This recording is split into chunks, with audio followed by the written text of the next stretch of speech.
are young, while the parents are working, while the stress is tough. Just remember the following. Go for a daily dose of nutrition. Go for a balanced meal with variation. Go for a run or two of exercise. Aim for healthy lifestyles. Inspire others to do the same. Story of life is no game. Life doesn't need to end that fast. If you choose health, the longer you last. Go for a daily dose of nutrition. Go for a balanced meal with variation. Go for a run or two of exercise. Aim for healthy lifestyles. Go for a daily dose of nutrition. Go for a balanced meal with variation. Go for a run or two of exercise. Aim for healthy lifestyle. Live longer, happier, better with FNRI.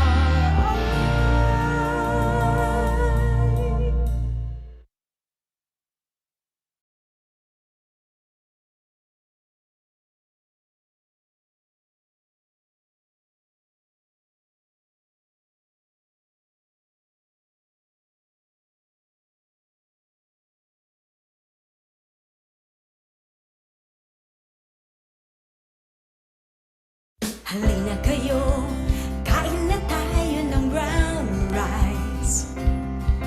Masarap na mas masustansya pa kesa white rice. Vitamin at mineral, seksik pa rin, pampalusog ng katawan ng bata't matanda. Para sa ating lahat, ang brown rice.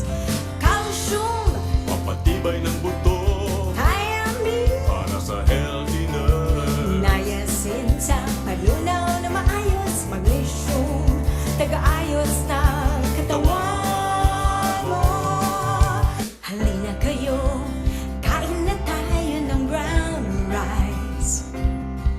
Masarap na mas masustansya pa kesa white rice. Vitamin at mineral, seksik pa rin, pampalusog ng katawan ng bata't matanda. Para sa ating lahat, ang brown rice. Sagot sa malnutrition, iwas cancer, diabetes at sakit sa puso. Konting kain lang, mabubusog ka na. Halina, tulungan ang bayan.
Based on 2008, WHO estimates 60% of all deaths in our country, which is 800 daily, is caused by non-communicable diseases. There are 4 major categories of NCDs: cardiovascular diseases, diabetes, chronic respiratory diseases, and some cancers. Filipinos continue to be exposed to the risk factors of NCDs. Physical inactivity and unhealthy diets are major contributors to the rising cases of NCDs. To combat NCDs, FNRI DOST, DOH, NNC, and WHO agreed to come up with a new food guide for Filipinos. In 2014, the Pinggang Pinoy Healthy Plate for adults was first introduced to the public. It is a food plate showing the recommended proportion of food groups in every meal. It conveys the message that half of the plate is occupied by fruits and vegetables, while the rice and protein groups make up the other half, with more rice than protein. The guiding principles underlying the development of Pinggang Pinoy are based on the following philosophical goals: evidence-based, promoting good health, focus in total diet, realistic, useful, practical, flexible, evolutionary. Pinggang Pinoy is a translation from nutrients to food based on the best available scientific evidence, with due consideration to nutritional advocacy and usual dietary pattern. It shows the 3 basic food groups: Go, or rice and alternatives; Grow, or fish and alternatives; and Glow, that is divided into 2 portions, fruits and vegetables. Drink lots of water every day for adequate hydration. Since individuals' energy and nutrient needs vary based on age, sex, and level of physical activity, FNRI DOST also developed Pinggang Pinoy Food Plate for the other age or population groups.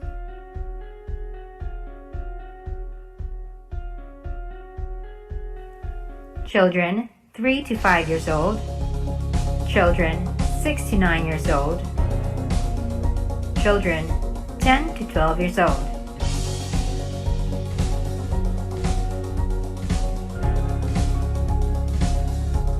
Male adolescents, female adolescents,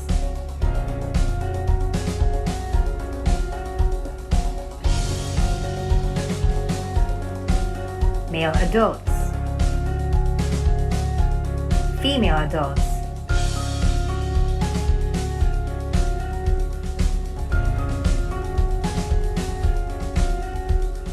male elderly,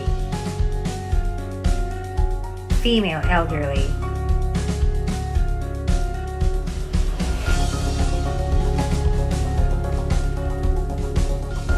pregnant, lactating.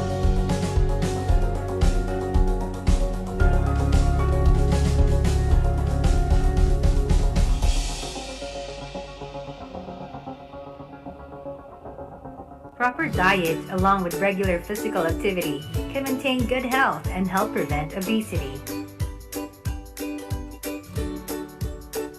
With healthy food choices following Pinggang Pinoy, plus healthy lifestyle through regular physical activity and avoidance of cigarette and alcohol, comes the healthy Filipino nation.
Okay. Good afternoon. So the video shown a while ago was about the expanded National Nutrition Survey, or the nationwide survey conducted by the DOST-FNRI to collect data of the Filipinos' nutritional status, diet, and other lifestyle-related risk factors for non-communicable diseases. And with that, the DOST-FNRI gladly announces the resumption of the expanded National Nutrition Survey 2021, or ENNS Year 3, since we discontinued our data collection last March of 2020. So the first deployment started last July 1 at the province of Tarlac. Other Luzon areas will be covered in mid-July until December of this year. So hindi lang po sa Luzon ang aming data collection. We will also be collecting data in 6 areas in the Visayas region. Currently, pre-survey coordination meetings are being arranged to the areas to comply with health and safety protocols. Also, online training for researchers who are nutritionists, dietitians, and nurses will resume next week after the seminar series. We need researchers po, especially for the Visayas region. And kumpletuhin na po natin, we will also be collecting data in Mindanao. And currently, a team was deployed in Cotabato City last July 5.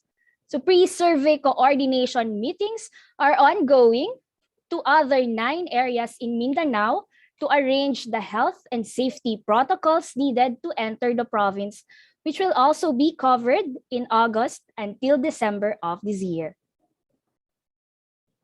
Also, the DOST-FNRI is in search of new ENNS field researchers under the new normal. We are looking for BS Nutrition and Dietetics, BS Nursing graduates, and registered medical technologists who are up for the challenge. You may inquire to the following email addresses: namdtraining@gmail.com or nns.onlinetraining@gmail.com.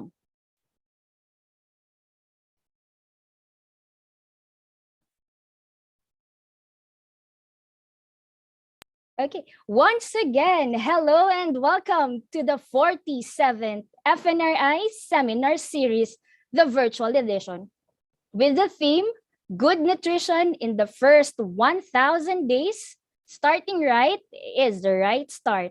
We are now on our 4th day of this week-long webinar, and we hope that you have learned a lot from the previous technical sessions. My name is Maria Stephanie Parani, and I will be your moderator for this afternoon session. So before we start, allow me to share with you some important reminders. The technical session is simulcast live via the DOST-FNRI YouTube channel. So please make sure to fill out the attendance link, which also posted in the chat box, for that will be needed in your PRC CPD units. So for our participants watching via YouTube, also please make sure to fill up the attendance sheet, which is also posted in the YouTube chat box. So after the session, you have to answer the post test at the FSS website using the correct FSS technical code. So the FSS technical session code will be announced at the end of this session. So samahan niyo po kami hanggang matapos ang session na ito. So failure to answer the post test will mean that you did not log out. Hence, you will not be receiving a certificate for this session. And only registered participants will be given certificates for the 47th DOST-FNRI Seminar Series. This will only be available once you have completed the post-test and the feedback evaluation forms. So certificates of attendance will be available once you answered the evaluation link. You will be awarded with CPD units on this. So certificates of participation will be available once you answered the post-test and evaluation link of all technical sessions. So I repeat po, certificate of participation will be available once you answered the post-test and evaluation link for all the technical sessions. Only those with certificates of participation will be awarded CPD units. All certificates will be available starting July 12, 2021. So please feel free to ask questions. We encourage everyone to key in your questions in the Q&A box below your screens. So our panelists will answer selected questions during the open forum. So however, in the interest of time, we will not be able to answer all of your questions. So again, good afternoon. So technical session 6 titled Household Nutrition aims to synthesize the relevant policy and translational implications of the former and current design of the National Nutrition Survey. It will underscore or emphasize the contributions of the survey data in informing the taxation on sugar-sweetened beverages. And further, this session will go beyond the life course by examining the Filipino household, such as how the meal planners rely on products labels and what are the results of the expanded National Nutrition Survey, particularly in the aspect of individual and household food consumption. So in a nutshell, this session provokes science-informed interactions to evaluate and accelerate priority actions emanating from the country's most expansive nutrition and health survey. So we have 3 researchers from the Institute who will share the results of their studies. So first, we have Ms. Josie P. Desnacido, a registered nutritionist dietitian, science research specialist 2, and the co-component leader of the Dietary Component Survey of the expanded National Nutrition Survey. So she received both of her Bachelor of Science in Nutrition and Master of Science in Applied Nutrition, minor in Food Science at the University of the Philippines, Los Baños. So her major achievements include the 2018 and 2013 FNRI Scientific Book Writer Award for the Philippine Nutrition Facts and Figures 2015 and Philippine Nutrition Facts and Figures 2011, updating the nutritional status of Filipino children and other population group as co-author. She also garnered the Grand Prize Award for the poster titled The Nutritional Content, Health Value, and Acceptability of Rice-like Grains from Sago and Corn Flours during the 42nd FNRI Seminar Series. So Ms. Desnacido will be presenting the results of their study on the intake of sugar-sweetened beverages among Filipino household and population group.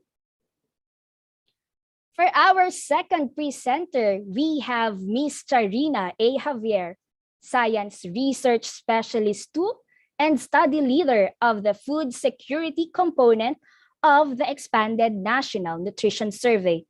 She received both of her Bachelor of Science in Community Nutrition and Master in Development Economics from the University of the Philippines, Diliman. She's also a registered nutritionist dietitian and ranked 3rd place in the nutritionist dietitian licensure exam. So her publications focused on the in-depth analysis of nutrition survey results.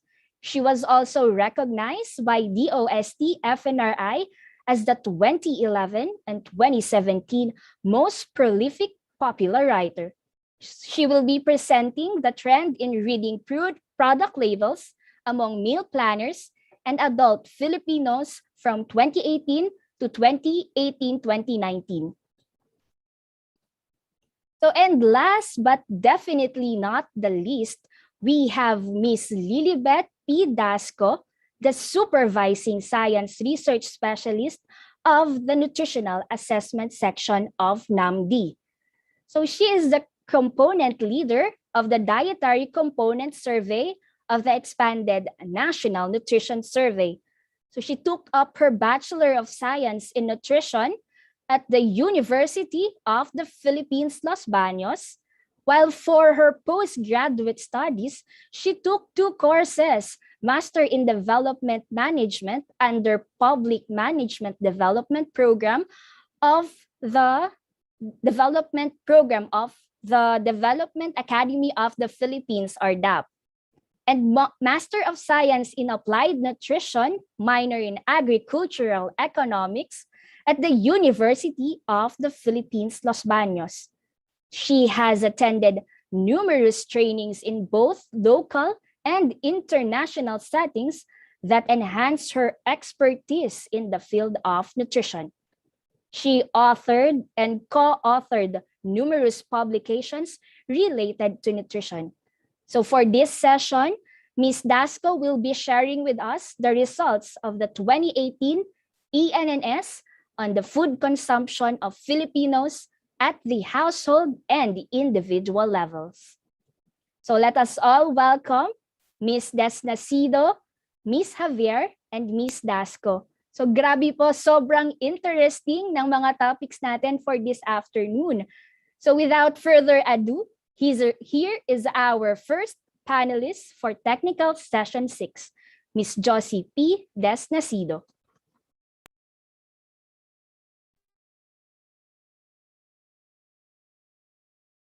Good day, everyone. I will be presenting the study entitled Monitoring Consumption of Sugar-Sweetened Beverages, an input to Republic Act No. 10963, popularly known as Train Law. So the authors declare that they have no known competing financial interests or personal relationships that could have appeared to influence the work in this presentation. So for the introduction, global evidence shows that excessive intake of sugar-sweetened beverages has been consistently associated with higher energy intake and linked to the development of a wide range of health issues, including increased risk of dental caries, obesity, diabetes, metabolic syndrome, hypertension, and cardiovascular diseases. So these diseases have a significant impact on society, leading to premature mortality, lost productivity, and avoidable healthcare costs. So the World Health Organization, or the WHO, recommends sugary drinks taxes as an effective measure to reduce overconsumption of sugar and stop the epidemic of obesity and diabetes.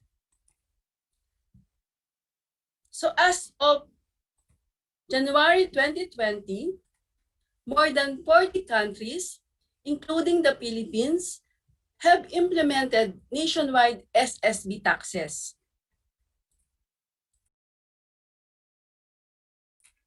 Okay, so this slide shows the legislative steps toward sugar-sweetened beverage taxation. So a proposal to tax the SSBs was filed by a lawmaker in the House of Representatives known as House Bill number 3365, but this was not successful. Meanwhile, it was refiled again under House Bill number 292, then it became House Bill number 5636. Afterwards, it became Senate Bill number 1592, and finally, on December 19, 2017, the Republic Act number 10963, Section 47 was signed into law and was implemented in January 2018. So the Republic Act number 10963, or the Tax Reform for Acceleration and Inclusion Law, was focused on modifying health risks by introducing taxes that increase the price of SSBs sufficiently to decline purchases. The taxation aimed to reduce the consumption of drinks with added sugar that cause health effects such as obesity and diabetes. Under the House Bill number 292 and House Bill 5636, they use the term sugar-sweetened beverages. So by definition, these are non-alcoholic beverages or any constitution, liquid, powder, or concentrate that are prepackaged and sealed in accordance with Philippine Food and Drug Administration standards and that contain sugar added by manufacturers. The approved Republic Act number 10963 or Train Law used the term sweetened beverages as non-alcoholic beverages that contain caloric or non-caloric sweeteners or both added by manufacturers. The taxable products under Train Law are the following: the sweetened juice drinks, the sweetened tea, all carbonated beverages, flavored water, energy and sports drinks, sweetened powdered drinks not classified as milk, juice, tea or coffee, cereal and grain beverages, and other non-alcoholic beverages that contain added sugar.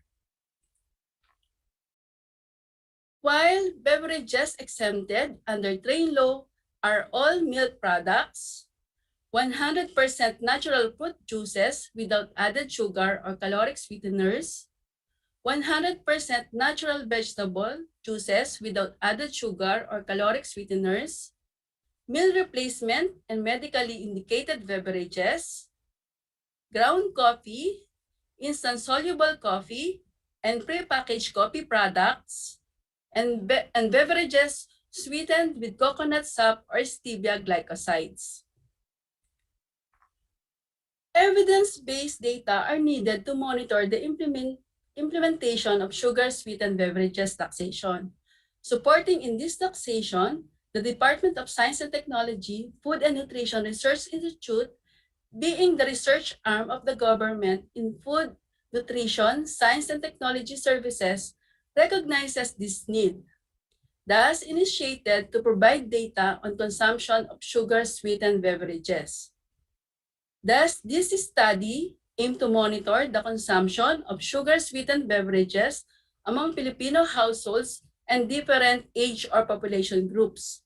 Specifically, the study aimed to determine the mean intake of SSBs and intake by type of SSBs among Filipino households, to determine the average intake of total SSBs among Filipino households by place of residence and wealth quintile, and to determine the mean intake of SSBs by age or population groups. So for the methodology, the data on sugar-sweetened beverages consumption were extracted from the dietary component or food consumption survey component of the 2013 8NNS, in the 2015 updating survey, and in 2018 expanded national nutrition survey. So the food consumption survey component collects the information on the quantity and quality of food consumed in the household and by its individual members.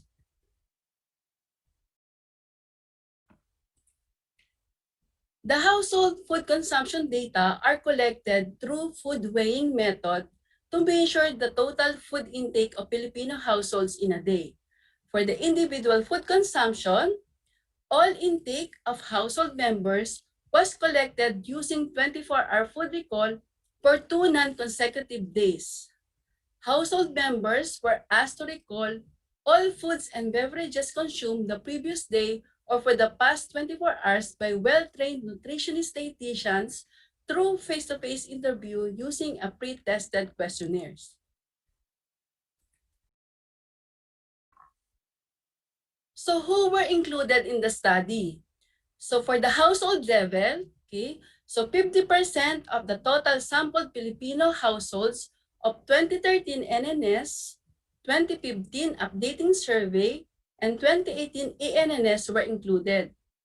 While for the individual level, members of the sampled households of 2013 NNS and 2018 ENNS were included. So participants for this study were categorized into pregnant women and lactating mothers, the preschool children, the school-age children, the adolescents, the adults, and elderly. Due to a small sample size, data of pregnant women and lactating mothers were combined. So this slide shows the sample households who reported that they consume sugar-sweetened beverages. In 8 NNS in 2013, there were 2,960 households. In 2015 updating survey, there were 2,887 households. And in 2018, there were 5,556 households. While this slide shows the different age or population groups who reported that they consume sugar-sweetened beverages in 2013 and in 2018 ENNS. So note that in 2015 updating survey, we only collect the food consumption for the household level. In 2013, a total of 8,311 individuals, and in 2018, a total of 17,817 individuals reported that they consume sugar-sweetened beverages. For the sugar-sweetened beverages classification, so we use the taxable products, namely the sweetened juice drinks, the sweetened tea, all carbonated beverages, energy and sports drinks, the sweetened powdered drinks not classified as milk, juice, tea, or coffee, cereal and grain beverages, and on account of insufficient sample size in the consumption of flavored water, data on this was combined to other non-alcoholic beverages that contain added sugar. For the statistical analysis, percentage and mean intake of SSBs were calculated using descriptive statistics. So data were organized and analyzed using Stata version 16. Now let's proceed to the results. So first, let's take a look at the results of consumption of sugar-sweetened beverages at the household level. So this slide shows the average total intake of SSB in a day. So among Filipino households, significantly decreased from 2013 to 2018. So the average total intake of SSB among Filipino households was 648 ml in 2013 and 644 ml in 2015, or equivalent to 3 glasses of SSB in a day for both survey periods, and significantly decreased to 493 ml or equivalent to 2.5 glasses of SSB in a day in 2018. So our reference is 1 glass is equivalent to 210 ml.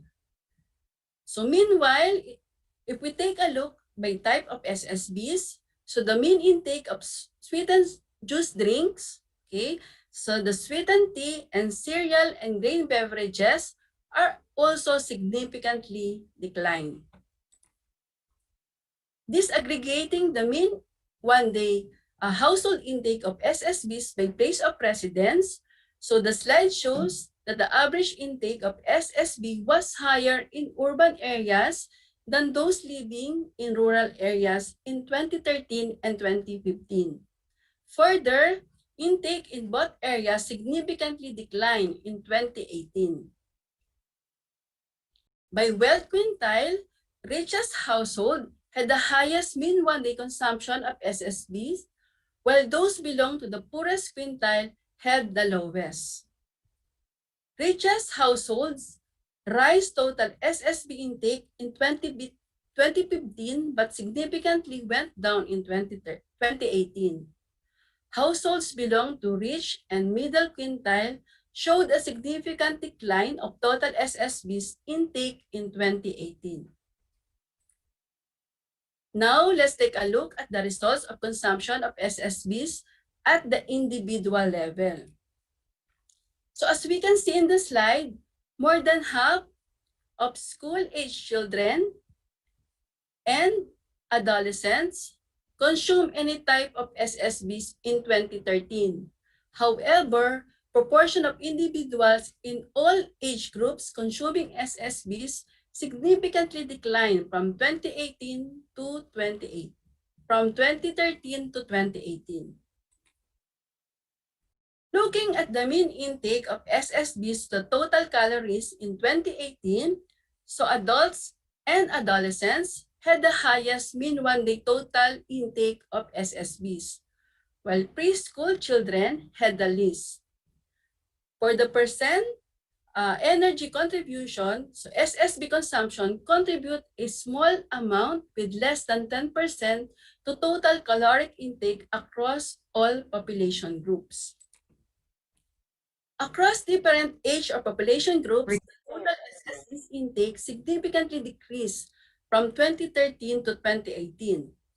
Adolescents had the highest total SSB intake in a day in 2018 with 314 ml or around 1.5 glasses of SSBs in a day, while preschool children had the least total SSBs intake.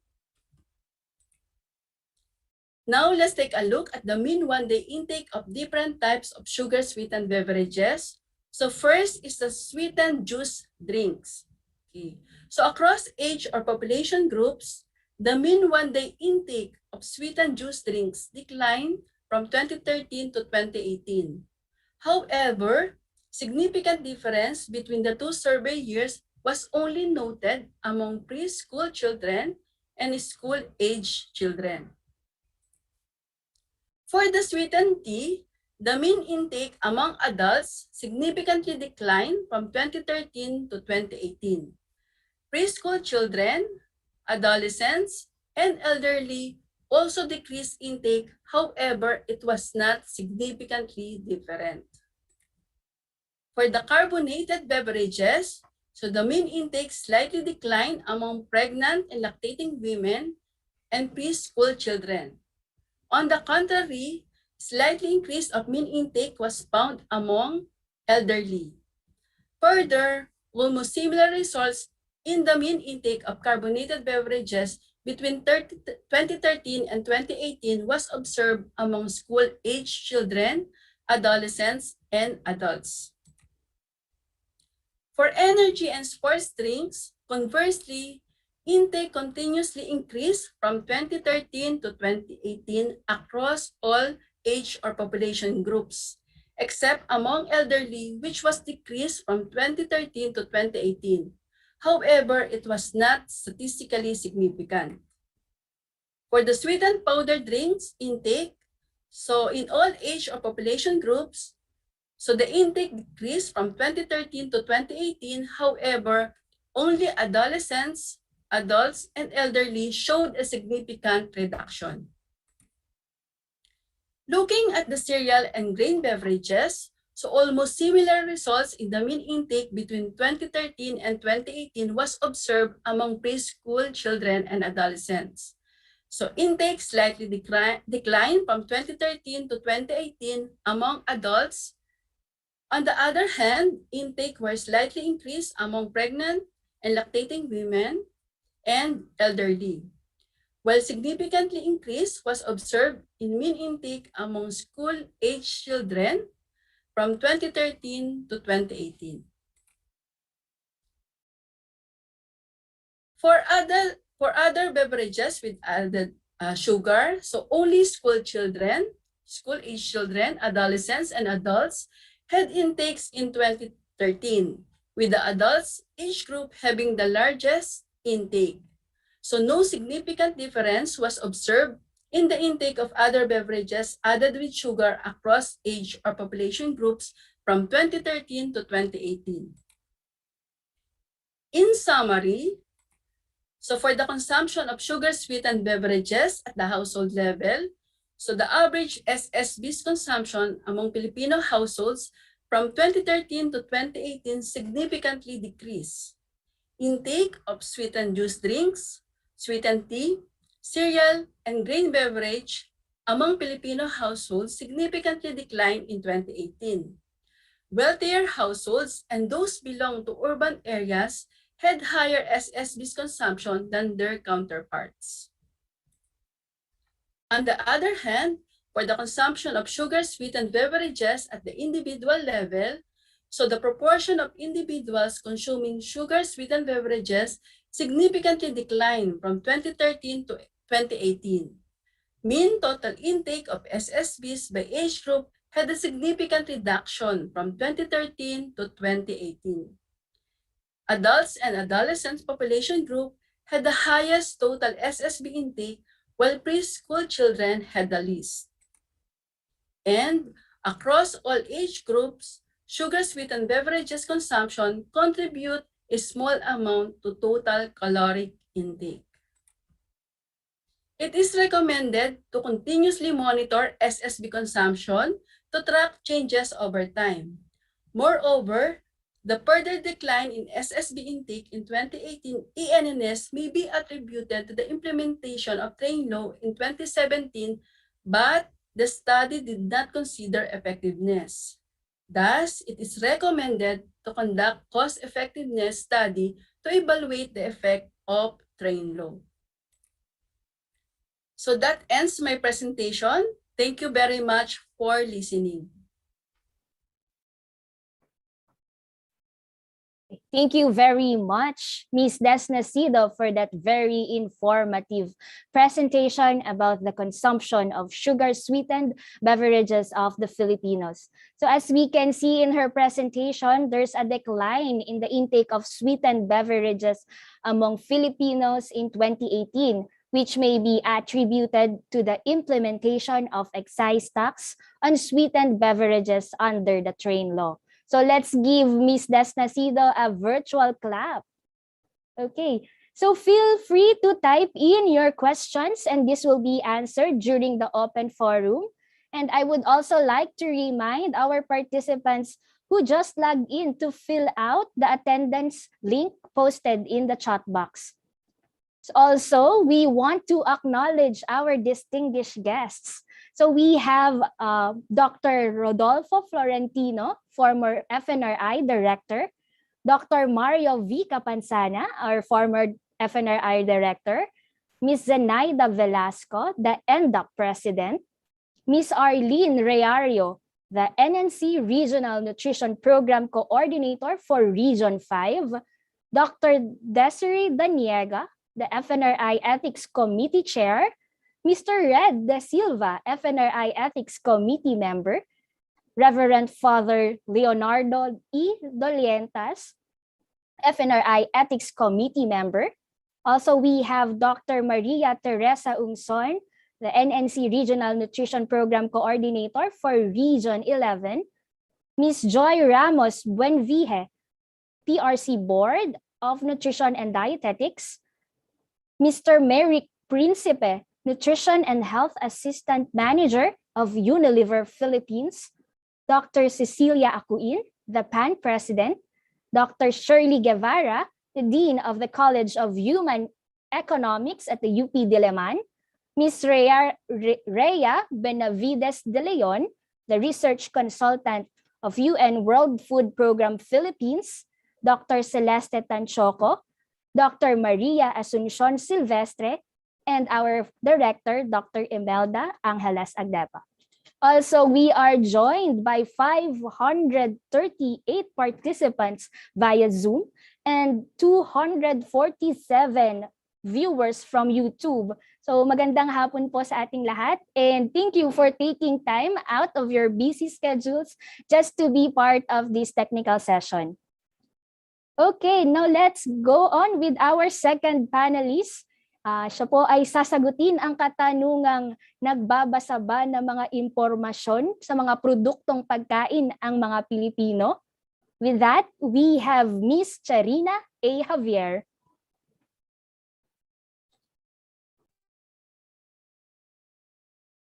Good afternoon, everyone. You've heard the trends in SSBs in relation to the tax on sweetened beverages. Now let me present to you the trend in reading food product labels and nutrition labels among Filipinos from 2008 to 2019. Before I present our paper, the authors that declare that they have no competing financial interests or personal relationships that could have appeared to influence the work in this presentation. Also, all photos of food products in this presentation are for information purposes only and not a form of recommendation. Kayo ba ay nagbabasa ng mga impormasyon na nasa pakete ng mga produktong pagkain? Do you read food product labels? Why is it important to read food product labels? So, food product labels are readily available materials to inform consumers about product contents, shelf life, and traceability, among other information. According to DOH, food product labels or food product labeling is one effective national food safety and control system that protects consumers against dishonest, misleading advertising or promotion and facilitates sound choice necessary to be an informed consumer. Republic Act number 7394, or the Consumer Act of the Philippines, enforces compulsory labeling and fair packaging to enable consumers to obtain accurate information as to the nature, quality, and quantity of the contents of consumer products and facilitate comparison of the value of such food products.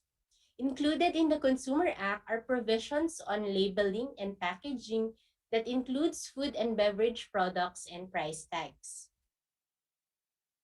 The DOH Administrative Order number 2014-0030 mandates label information on food products that include product name or name of the food, brand name or trademark, net contents and drained weight, complete list of ingredients, name and address of manufacturer, packer, importer, trader, and distributor, lot identification, expiry or expiration date, and storage condition.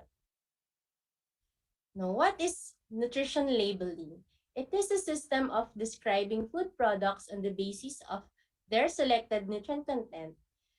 This nutrition labeling aims to provide accurate nutrition information about each food, which is printed in food labels as nutrition facts. Nutrition labeling is a population-level nutrition communication device at the point of purchase with information needed to meet the nutritional guidelines of a particular population group. The use of nutrition labels has been associated with healthier food choices, such as in calorie intake and other nutrients. According to a study by the Philippine Institute of Development Studies in 2017, food manufacturing sector composes about 39% of establishments in the manufacturing industry, followed by beverages at 9%. So food and beverage manufacturing consists of almost half of the manufacturing industry in the country. So this study aimed to determine the trend in reading product labels among meal planners and adult consumers from 2008 to 2019. Specifically, it aims to describe the socio-demographic characteristics of meal planners and adult consumers reading food product labels and nutrition facts, and also to identify possible implications on consumer and health education. The results of this study can guide policies on food product and nutrition labeling. A number of House and Senate bills have been filed on nutrition labeling. Earlier in 2011 and 2013, Senator Manny Villar and Representative Cynthia Villar respectively have filed bills to make nutrition labeling mandatory.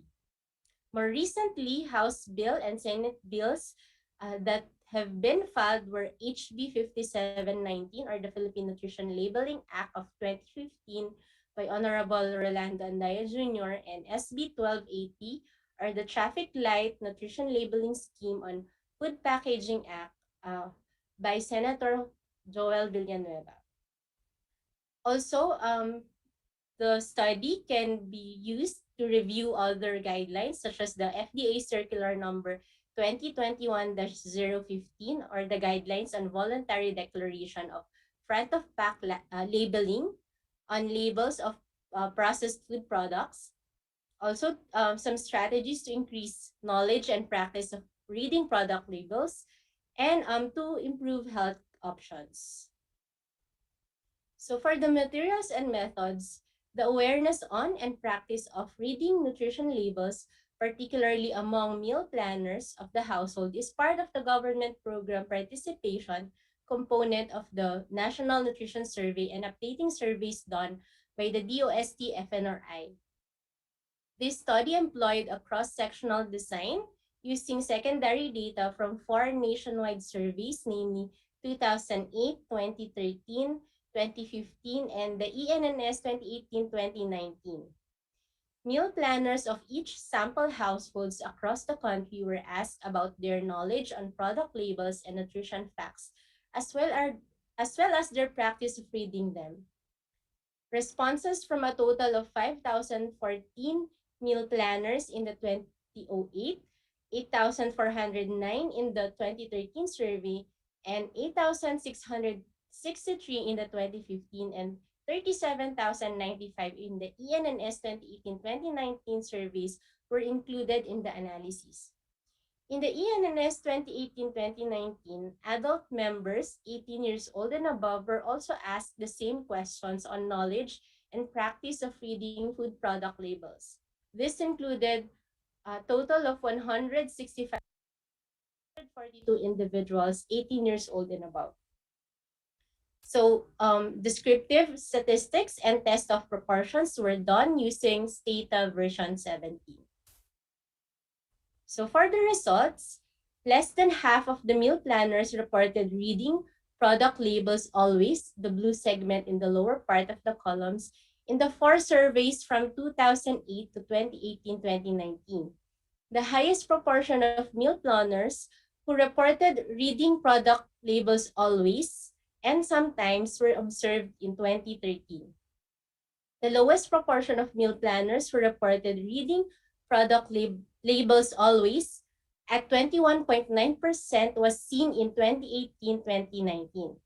Moreover, the decrease from 2015 to 2018-2019 among meal planners who read product labels always was significant. So the trend in reading product labels always and sometimes was decreasing from 2013 to 2018-2019, and consequently increasing proportion of meal planners who are not reading product labels. There were more meal planners who reported reading product labels sometimes only in 2013 and 2015 at 43.3% and 38.2% respectively.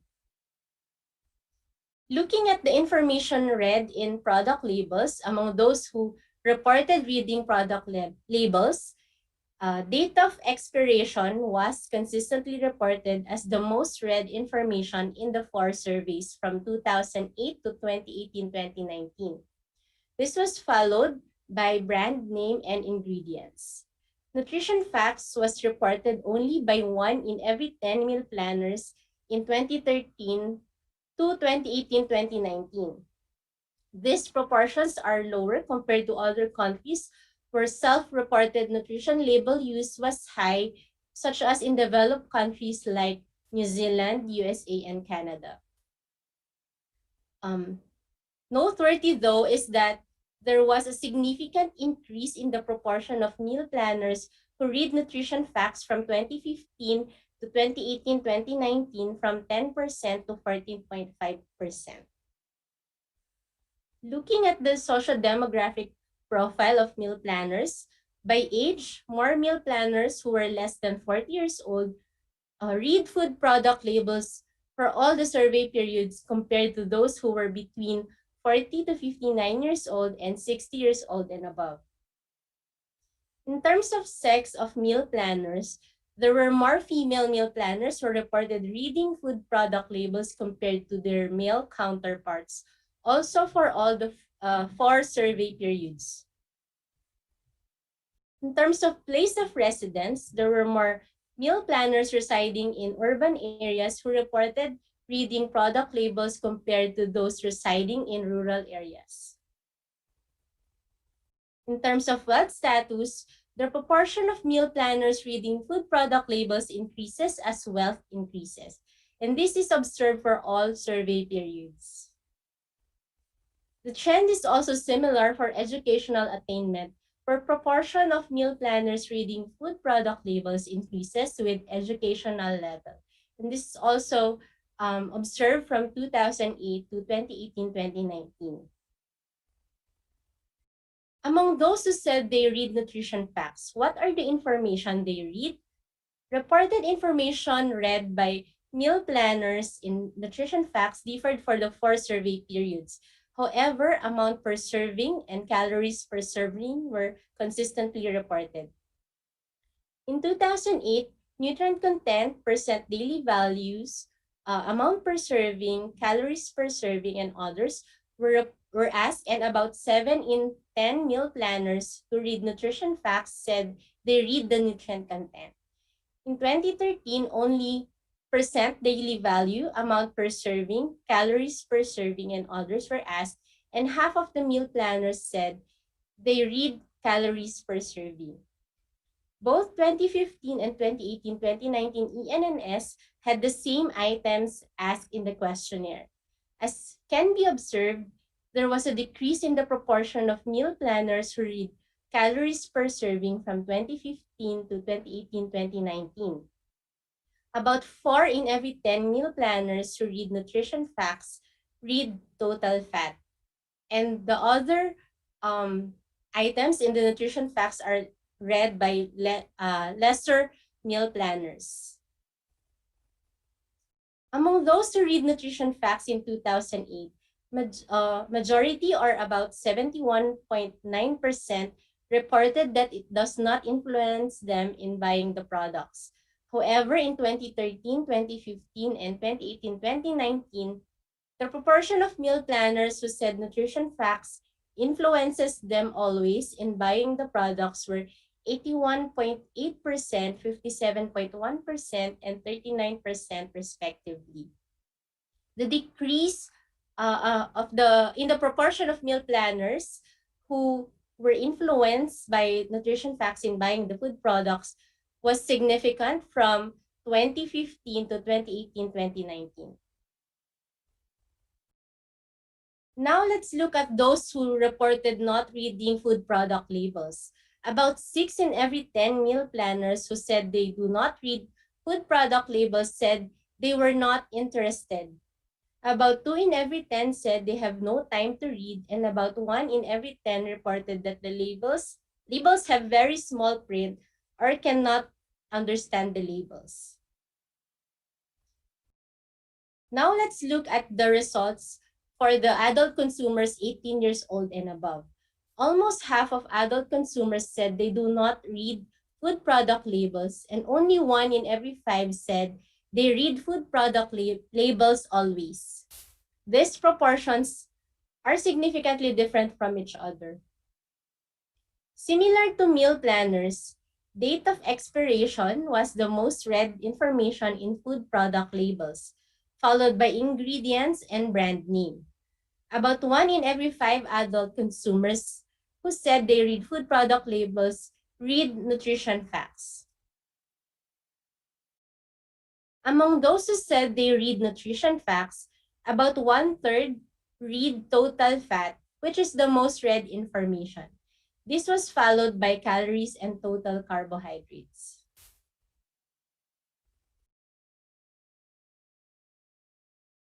So what does this imply?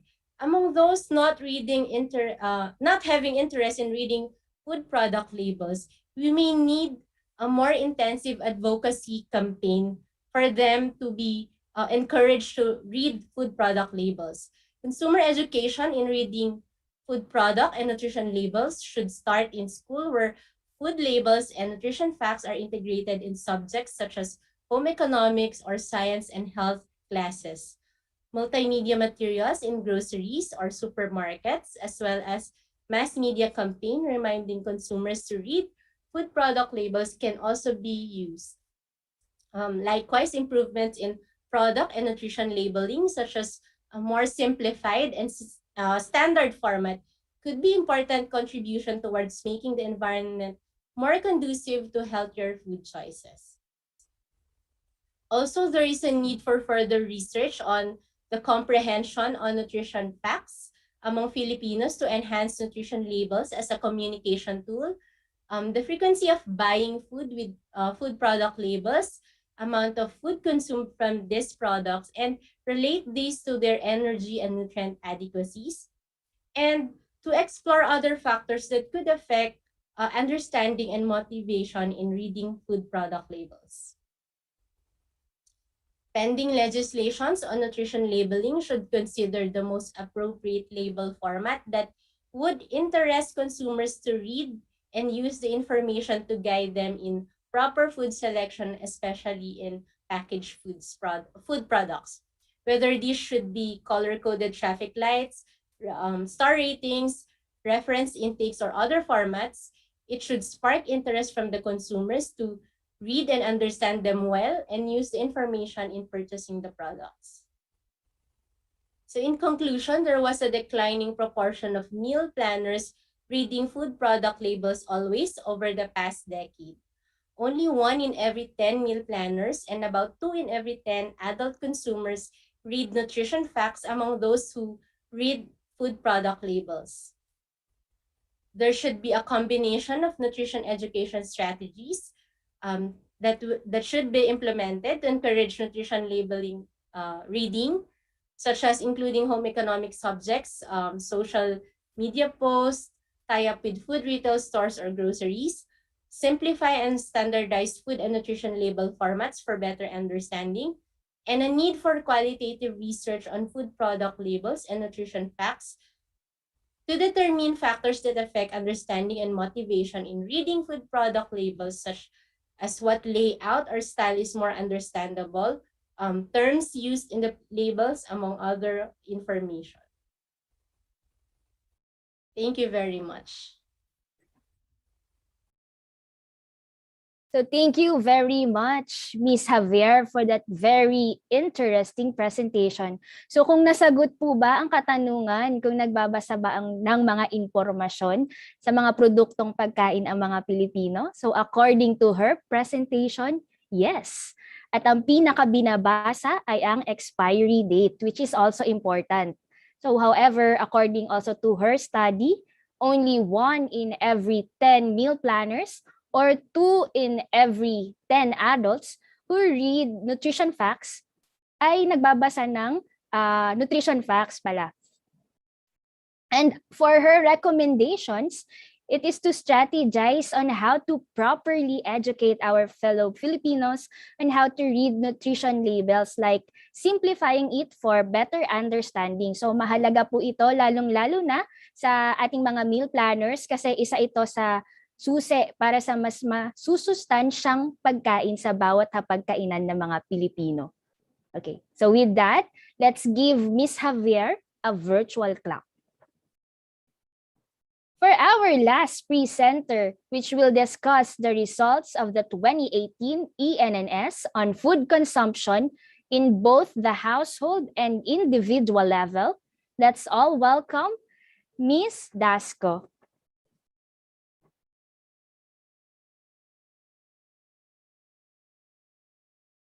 So good afternoon. My report for today will be divided into 2 parts.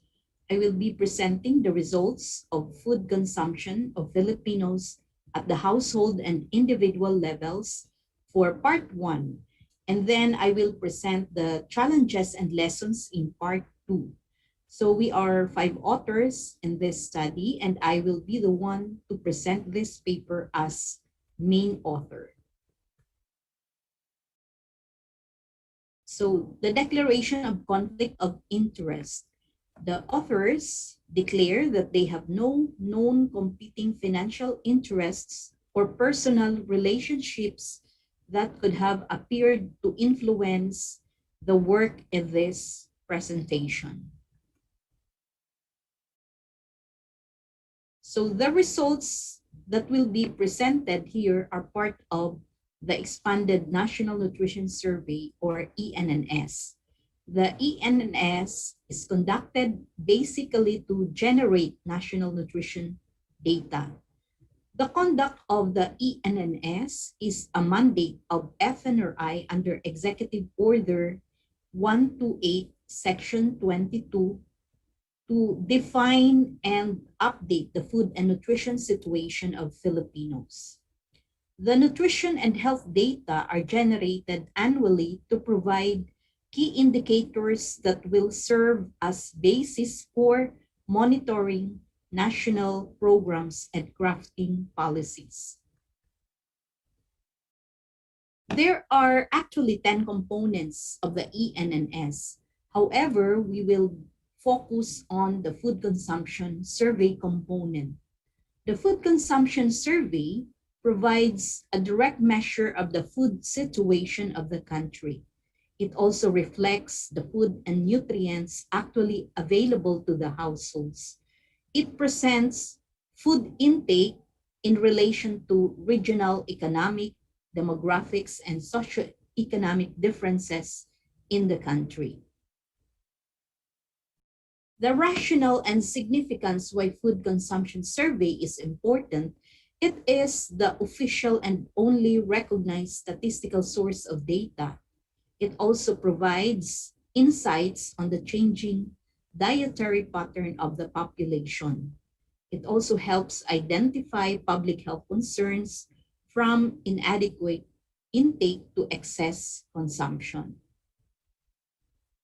Now we'll go to the methods. There are 3 methods of data collection at the household level. We have food inventory. This is the weighing of all non-perishable food items that are kept in stock by the household. And then we have also the food weighing. This is the actual measurement of all food items using dietary scales to account all foods to be cooked and eaten for the whole day from breakfast until supper, including weighing of edible plate waste that will be deducted for the whole day's intake. Then we have the third method, the food recall. This is for meals eaten by household members outside their home during the food weighing day. Like for example, we have office or school canteens, we have karinderya or fast food. The method of data collection at the individual level is the 24-hour recall, wherein all foods and beverages consumed from the time the subject woke up until bedtime are accounted for 2 non-consecutive days. So these are measured in terms of household measures. So the quantities were expressed in terms of cups, tablespoons, or by size and number of pieces, and converted into grams or milliliters for analysis. The food consumption survey uses pen and paper type of questionnaire.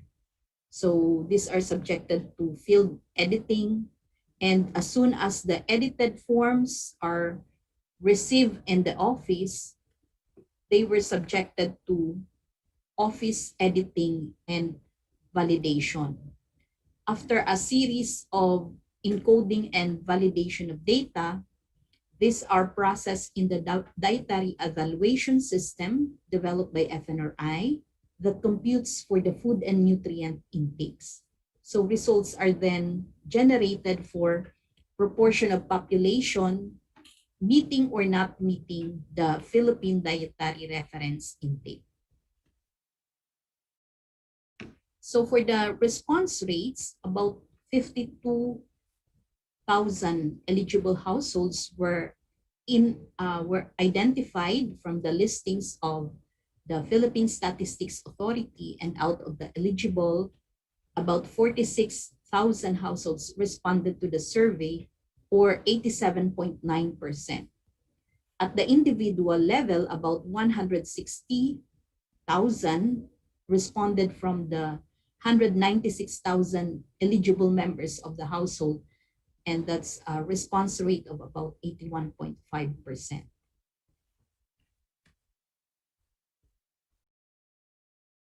for the results. So this slide shows the trends on mean 1 day per capita food consumption among Filipino households. The blue line is the actual intake in grams. The highest intake was recorded in 1982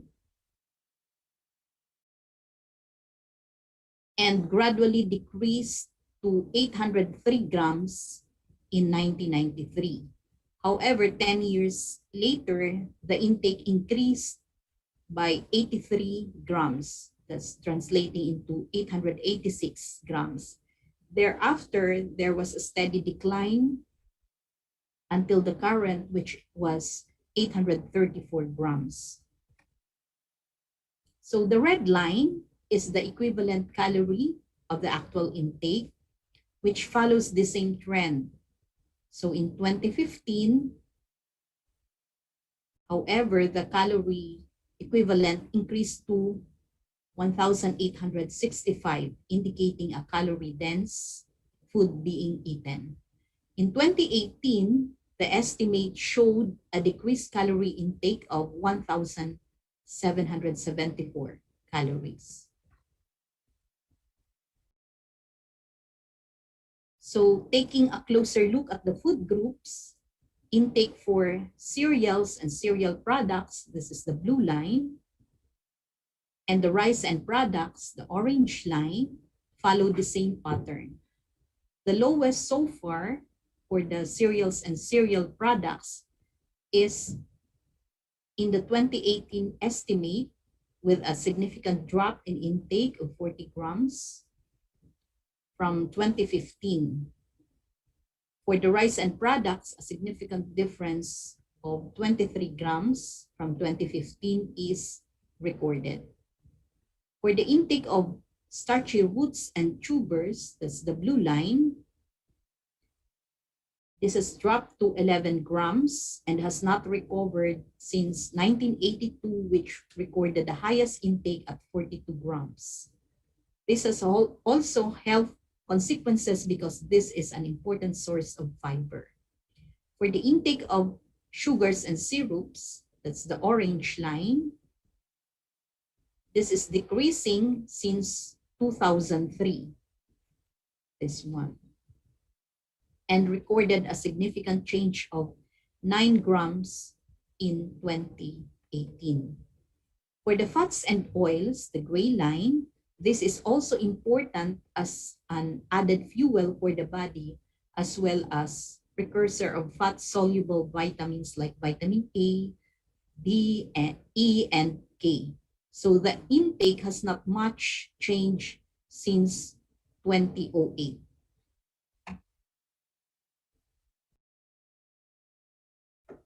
For the intake of bodybuilding foods, this has generally increased between 2015 and 2018, except for intake of fish.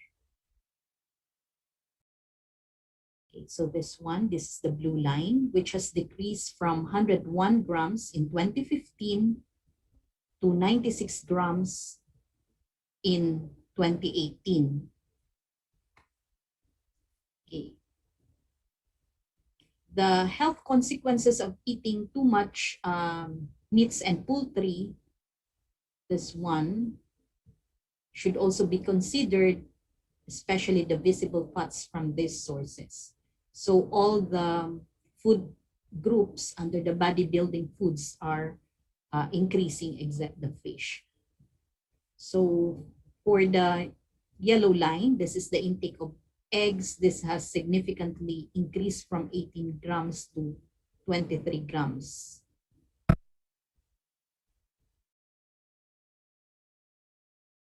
The fruits and vegetables are the cheapest source of vitamins and minerals, as well as fiber to prevent the susceptibility or occurrence of non-communicable diseases.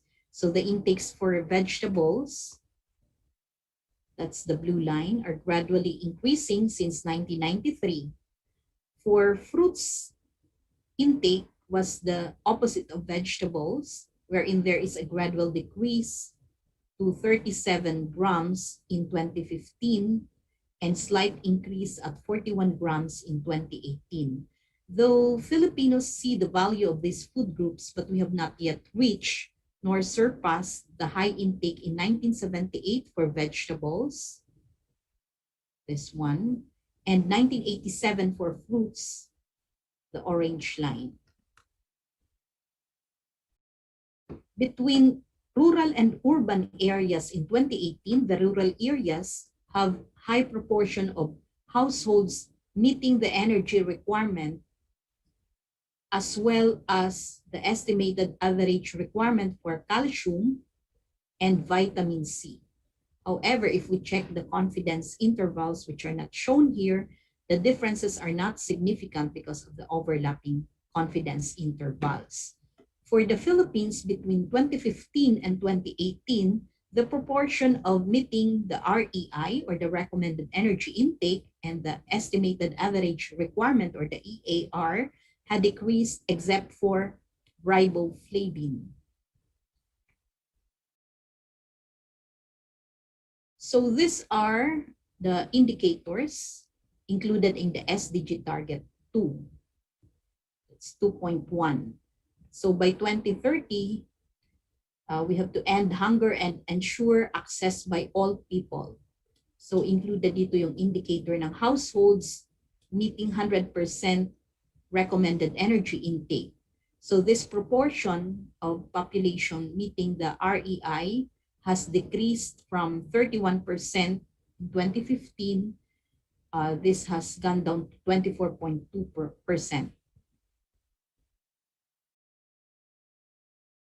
The next slides shows the results of the individual food consumption.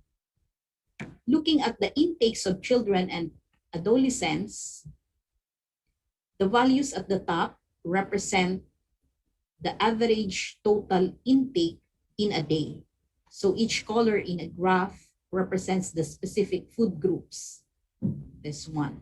So cereals and cereal products, which is represented by the light orange bar at the bottom, contributed the most of the food consumed by children and adolescents, except for young children, 6 to 11 months, with milk and milk products represented by the yellow bar, constituted the most of their food intake. For the adults, elderly, pregnant, and lactating mothers, we have the cereals and cereal products, which has the highest contribution to the total food intake, followed by the fish, meat, and poultry, the maroon one, and vegetables, the green one. We can see in the slide that there was a disparity in the food intakes across age groups, with adults having the highest average one-day food intake, 700 grams. Translating this food intake into energy intake, the blue bar represents the actual mean energy intake. The orange bar, this one, is the estimated energy requirement. The EER is based on the calculations taking into consideration the individual's energy intake, energy expenditure, age, sex, weight, height, and physical activity level, while the gray bar represents the recommended energy intake, or the REI, which is the level of intake of energy considered adequate for the maintenance of health and well-being of healthy persons in the population. So the graph shows that the energy inadequacy was seen in all age groups, but was most notable among the 6 to 11 months, the adolescents, and the elderly. We know that breast milk contributed to the energy intake of young children, particularly 6 to 11 and 1 to 2 years old. However, breast milk was not accounted in the individual food consumption survey. So let's proceed with the micronutrient inadequacy across population groups. The micronutrient inadequacy were computed using the EAR, cutoff point method, and the population groups with intake below the EAR for a given nutrient were considered to be inadequate. So I only selected 3 nutrients. So let's start with the proportion of population with vitamin A inadequacy. We can see in this slide that vitamin A inadequacy are shown across population groups, particularly among school children 10 to 12 years old, adolescents 13 to 15 years old, and the elderly. And the intake of dietary health or food supplements were not accounted in the analysis. For vitamin C, this slide shows that there was a high proportion of the population with vitamin C inadequacy across age groups, except among young children 1 to 2 years old. So vitamin C is a precursor of iron. For iron, the results show that there was a high proportion of population with iron inadequacy across population groups. Take note that in this analysis, we only accounted the iron intake from the food and beverages consumed by the individuals. So iron supplements and other supplements were not accounted in the analysis. So the next slide summarizes the results presented. So for the household level results, the cereals and cereal products was the most consumed food group among the households. For the fish and products, this is the most consumed bodybuilding foods. And there's an increasing trend on vegetable consumption as observed on the results. And this is the opposite for the fruit consumption because there is a decreasing trend. Only 25.3% of the rural households meet the recommended energy intake, and only 22.8% of the urban households meet the recommended energy intake. At the individual level, cereals and cereal products comprises nearly 50% of the mean one-day food intake of each population. All age group had insufficient mean energy intake. The 10 to 12 years old children had the highest proportion of vitamin A inadequacy. Adolescents and lactating women had the highest proportion of vitamin C inadequacy. All of the pregnant and lactating women had inadequate intake of iron. So that's for the first part of my report. For the part 2 of this report, we only identify the most significant challenges. So we identified under the preparatory phase, the training of researchers. So this is conducted to standardize data collection procedures. And researchers usually come from different schools and have different academic background and level of knowledge. So although intensive training had been conducted prior to deployment, it could not be overemphasized that researchers may introduce bias in the data gathered. Some of these have included improper description of food items. We have resulting to wrong entry of FIC or the food item code. We have wrong entry of weights, missed out records of food weights, missed out foods eaten outside the home, and estimates of oil were not accounted in recalled meals or snacks, and lack of probing in extracting recalled meals and snacks. So for the proposed solution, in order to remedy all these accounted problems, we are proposing an augmented reality or the AR dietary assessment tool that can be developed and used during training to standardize data collection administration. For the next phase, the data collection and editing, we have a pen and paper method of collection. And this require an in-depth knowledge of the type of foods typically consumed by the population. So this is time-consuming and costly to implement, clean, process, and analyze. So the proposed solution is the administration of the interview should be conducted by a nutritionist dietitian who are well-trained to ensure comparability and comprehensiveness of data.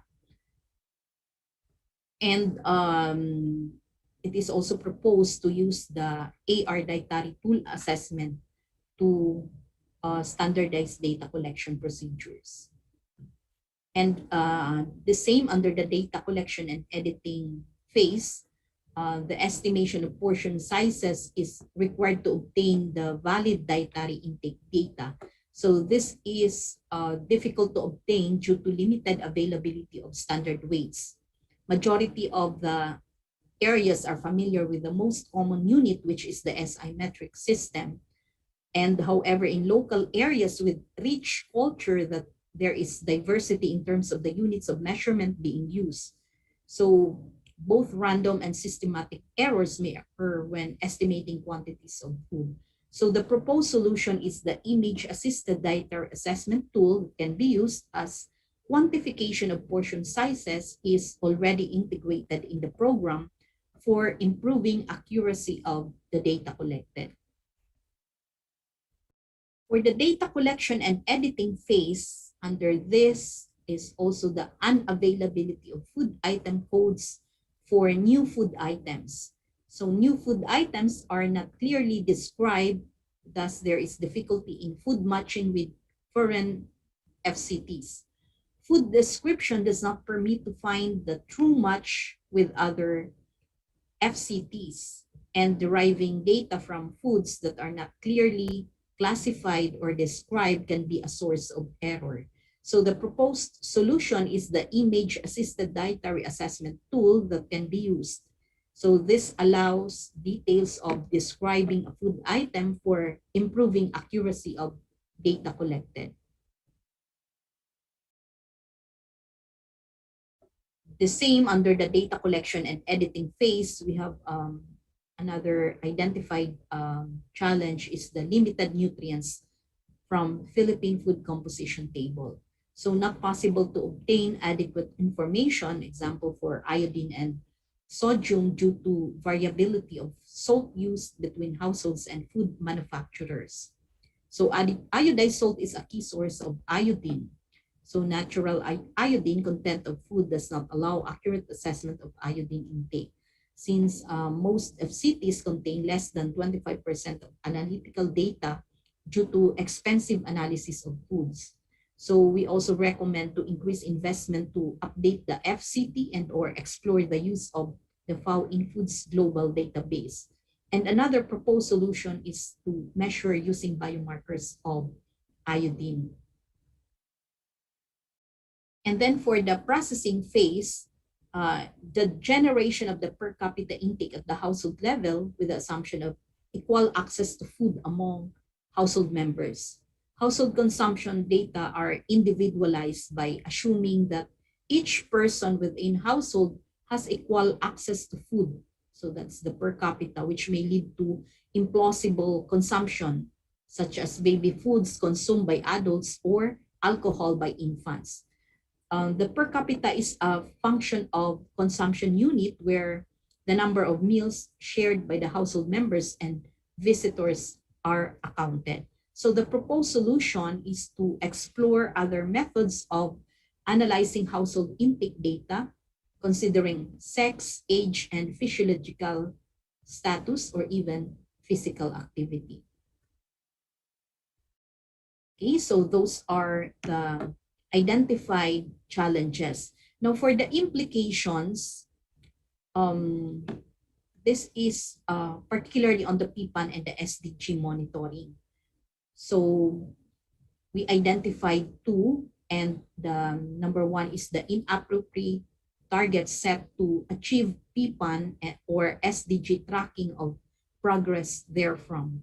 And then there is also a potential missed opportunities in providing intervention where it is needed.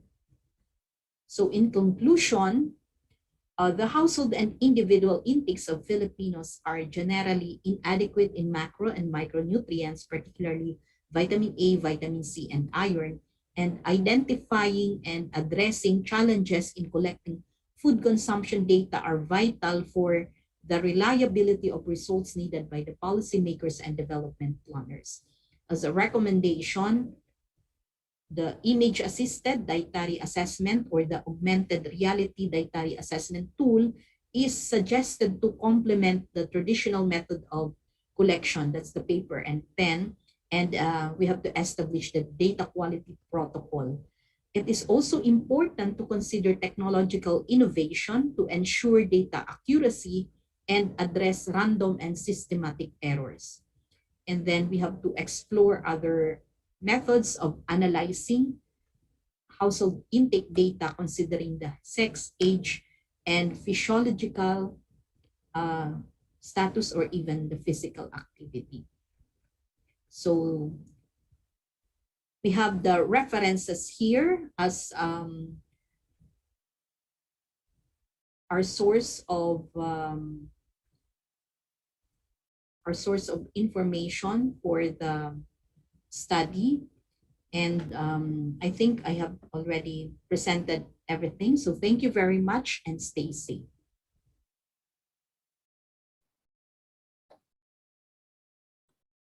Thank you very much, Ma'am Beth, for that presentation. So according to the presentation, the household and individual intakes of Filipinos were generally inadequate in macro and micronutrients. She also shared the challenges encountered in the dietary data collection, and very interesting po yung mga proposed solutions for these challenges, like the augmented reality or AR dietary assessment tool and the image assisted dietary assessment tool. So we are hoping and we are very optimistic po that we can use these assessment tools in the near future by our researchers. Okay, so thank you very much again to our dear presenters. So before we proceed with our question and answer portion, we will have a quick 5-minute break.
So again, the DOST-FNRI is in search of new ENNS field researchers under the new normal. So we are looking for BS Nutrition and Dietetics and BS Nursing graduates who are up for the challenge. So you may inquire to the following email addresses, nambitraining@gmail.com or nns.onlinetraining@gmail.com, or look for Miss Mabel and Nueva España or Miss Wamina Belen Kioge.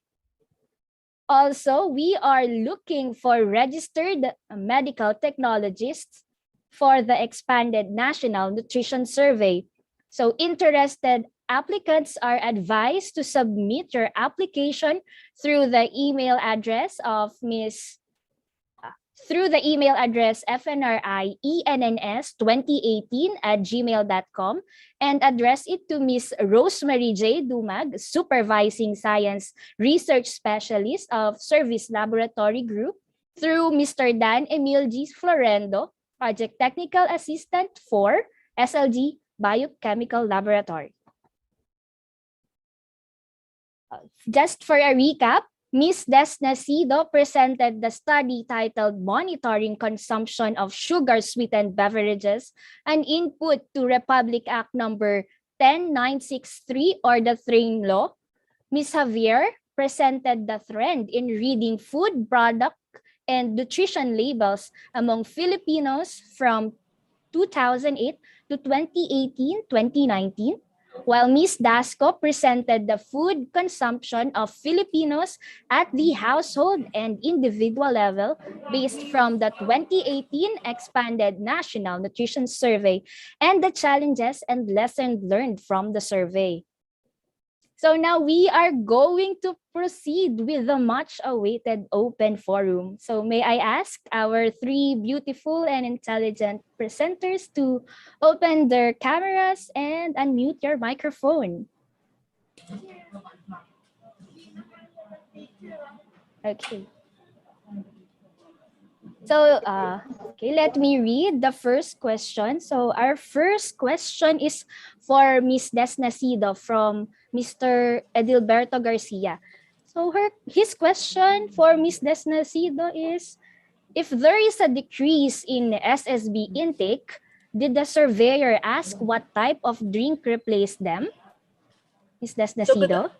Yes, thank you, Steph. So thank you po. So good afternoon. So yung data po ng consumption of sugar-sweetened beverages were extracted from food consumption survey. So sa field po, tinatanong po namin yung lahat ng kinain na pagkain or mga beverages ng isang participants or ng isang subjects. Pero hindi po namin, kung hindi man po sila uminom ng sugar-sweetened beverages o anumang uri po ng mga beverages, hindi po kami nagtatanong kung anong ni-replace nila. Basta tinatanong po namin, for the past 24 hours, ano po yung kinonsume ng isang subject at respondents namin. So thank you po. Okay, thank you, Ms. Desnacido. So next question is for Ms. Charina Javier. The question is, does the Philippines have a policy regarding nutrition labels in food products offered by restaurants? Okay, good afternoon po. Thank you for the question.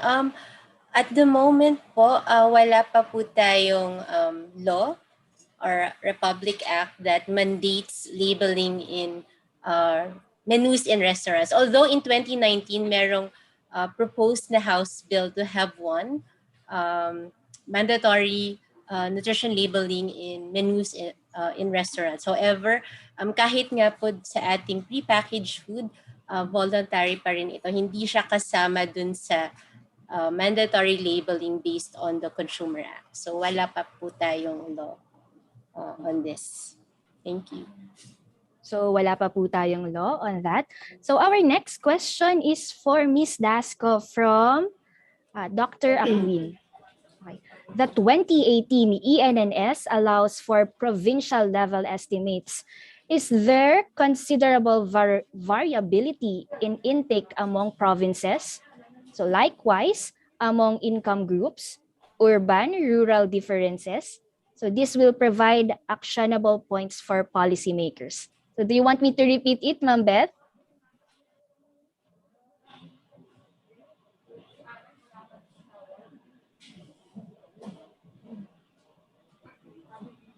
Ma'am Beth? Ay, okay. Oo, kasi medyo delay yung aking ano, Okay. medyo. Hello? Hi, ma'am. Naririnig po? Yes, ma'am. We can hear you po. So I Hello? will repeat the question, Ma'am Beth, Delay yung from aking Dr. ano. Akuin po. So the So, 28 thank you very much po, Dr. Akuin. Oo. Oo. Uh, oo. Oo.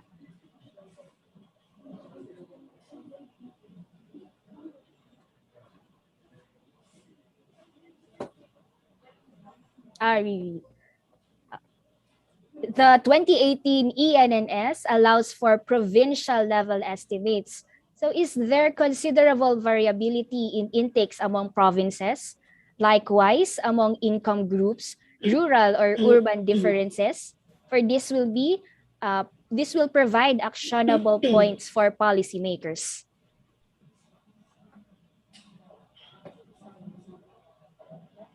Yes. Hello po, Dr. Akuin. Thank you very much for the question. Actually, for now, we have not yet disaggregated the results now by province because um, we are still concentrating on the other components. But if we are given the time, we can concentrate on this, and maybe we can give the results, the provincial results. For now, kasi the 2018, we only have the other components for now. So thank you po. Okay, thank you so much, Ma'am Beth, for that answer. Another question is for Ma'am Josie Desnacido from Ma'am Riza Abilgos Ramos of PhilRice. The question is, can we say that the increase in price of sugar-sweetened beverages discourage many in consuming them? Or there are other factors that cause the reduction? Yes po, Ma'am Risa, there was a decline in SSB consumption, and this may be attributed to the implementation po ng train law. But however, the study did not consider effectiveness. So based on the study, we collect po the price of the sugar sweetened beverages. Pero po sa study ay hindi po namin siya in-include yung cost po. So in fact po, we recommended that we have to do cost effectiveness to this study po. Thank you, Ma'am Jo. Siguro itanong ko na rin po from Doc Cecil Acuin, also for Ma'am Josie, was cost data of SSBs also collected? Yes po, Dr. Acuin, we collected po the price of SSBs, but hindi lang po siya nakasali dito po sa study po namin ngayon. Thank you, Ma'am Josie. Next question po we have for Ma'am Charita Javier. Do you have recommendations on what to look out for in nutrition labels? Okay. Actually, depende kasi on what the health conditions that you have. For example, if you are into weight management, so you have to look for the calories. If you are advised to reduce your sodium intake, so kailangan tignan mo yung sodium dun sa nutrition facts. Or for example, if you have allergies that you need to omit in your diet, so kailangan tignan yung ingredient. So it's actually better if we look into the label in general, but if meron kang specific na health condition that you need to look for sa food item na kakainin mo. So, makikita mo kasi yon dun sa nutrition label or sa product label. Kaya importante yung pagbabasa ng food product labels. Okay. So, yun, depende kung ano yung health condition that you need or kung ano yung interest mo na i-control or i-manage sa iyong food and health. Yes, so depende siya sa health condition ng tao. Tama ba, Ma'am Cha? Ate Cha? Ay, Ma'am Cha? Yes. And yung interest mo then, for example, yun nga, if you are into weight management, so you have to look into the calories of the food that you are eating. Okay. Thank you for that answer. So our next question is for Ma'am Beth.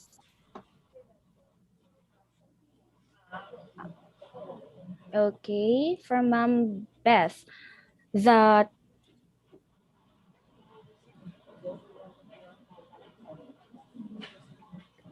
how are recalled food items nutrient content determined, considering that some nutrients are lost during cooking? Is the cooking method considered in estimating the nutrient content of the foods? Thank you. So it's from an anonymous participant. Ma'am Beth? Okay. So medyo nadi-delay lang yung yung pagtatanong, Steph, kasi medyo na unstable yung aking internet connection. Anyway, ito yung limitation po ng ating yung ating pag-translate ng mga food items into yung mga weights niya translating into nutrients. Kasi yung mga cooking yung cooking method, you have to consider that.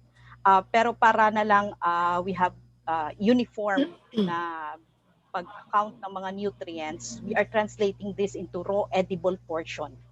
So lahat ng food items, whether cooked, kung anong, whether yan ay boiled, yan ay fried, yan ay mga broiled.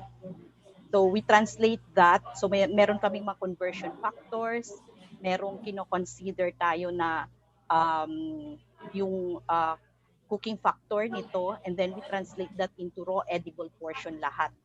Kasi yung limitation nga yung mga nutrient loss during cooking.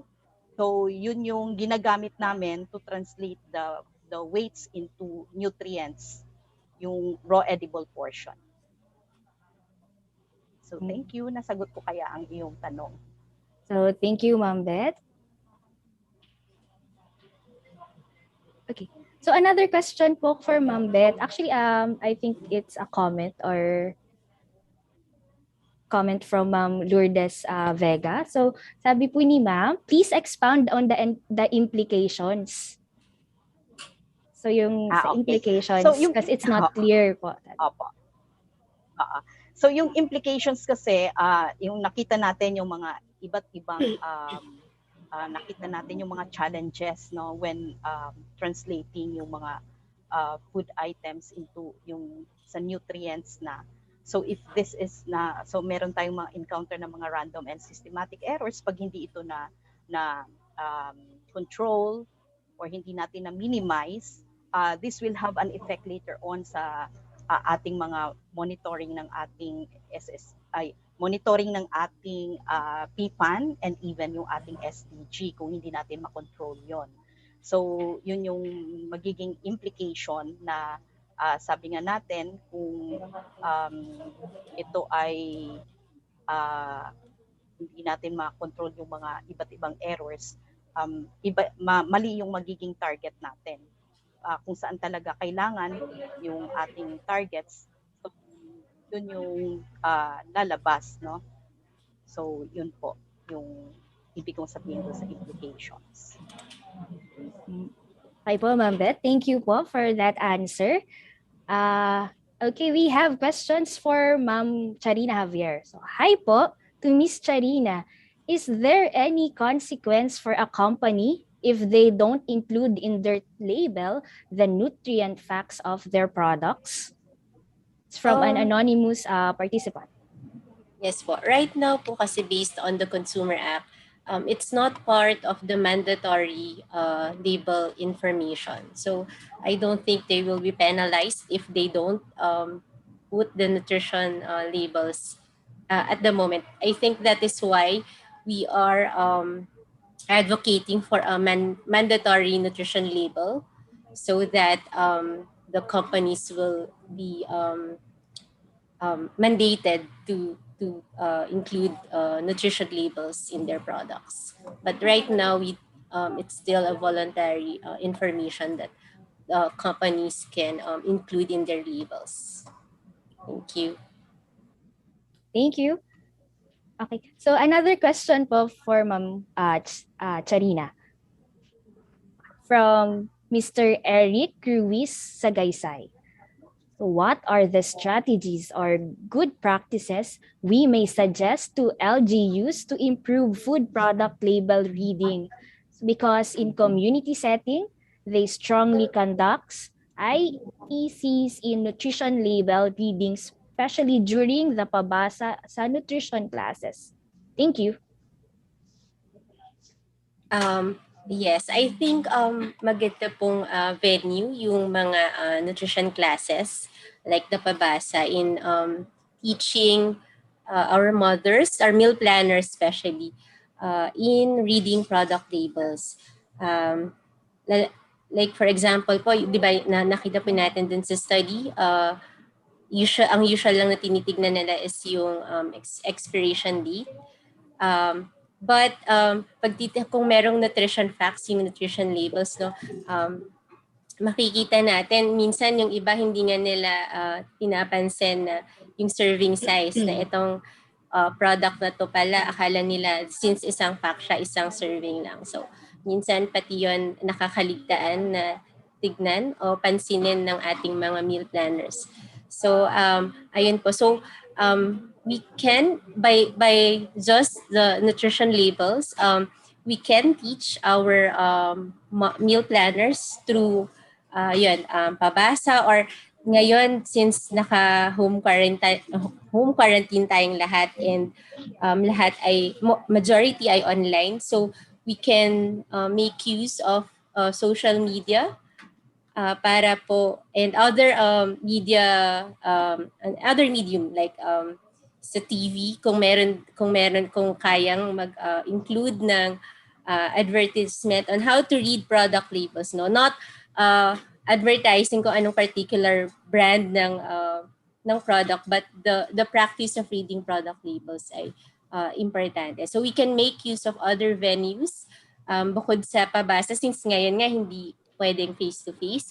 So pwede po yung gamitin yung social media para magturo ng pagbabasa ng tamang pagbabasa ng nutrition labels and food product labels. Yes. I agree with that, Ma'am Charina. So we can use other platforms, yung social media, kasi nga hindi tayo pwedeng magbabasa dun sa nutrition for face-to-face, di ba po? Okay, for Ma'am Desnacido, can you say that SSBs are one of the main culprits for today's problem? Okay. So may mga studies po kasi or findings na nag-associate po sa intake ng SSBs sa mga obesity at saka po sa diabetes at saka non-communicable diseases. So pero hindi lang din po ang intake ng SSB ang factors kung bakit po tayo nagkakaroon ng health problems. Nandiyan din po yung physical inactivity, so alcohol consumption, and then nandiyan din po yung hindi maganda yung intake, hindi po sila cautious sa healthy na pagkain. So masasabi po natin na SSB po ay isang factor din po, pero hindi lang po SSB ang naging factors kung bakit po tayo may problem sa health.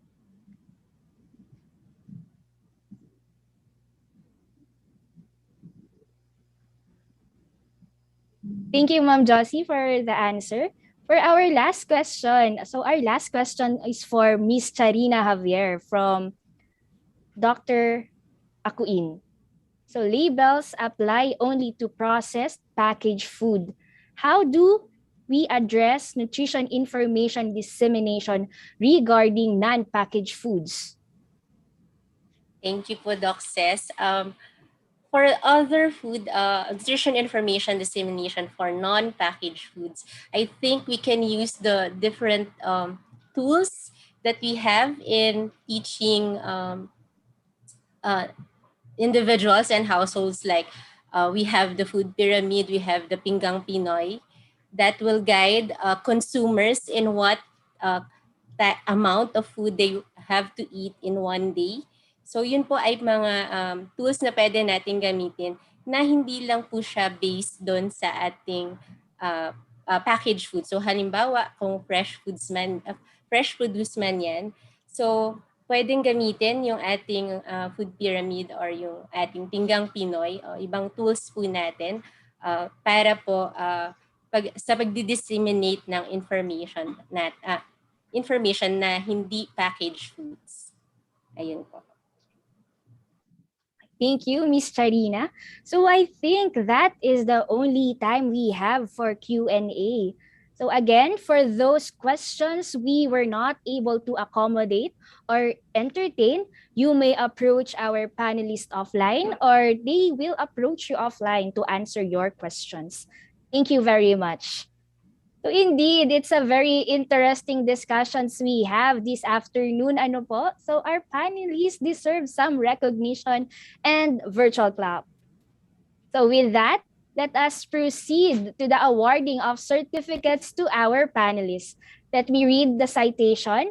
So Republic of the Philippines Department of Science and Technology, Food and Nutrition Research Institute, in cooperation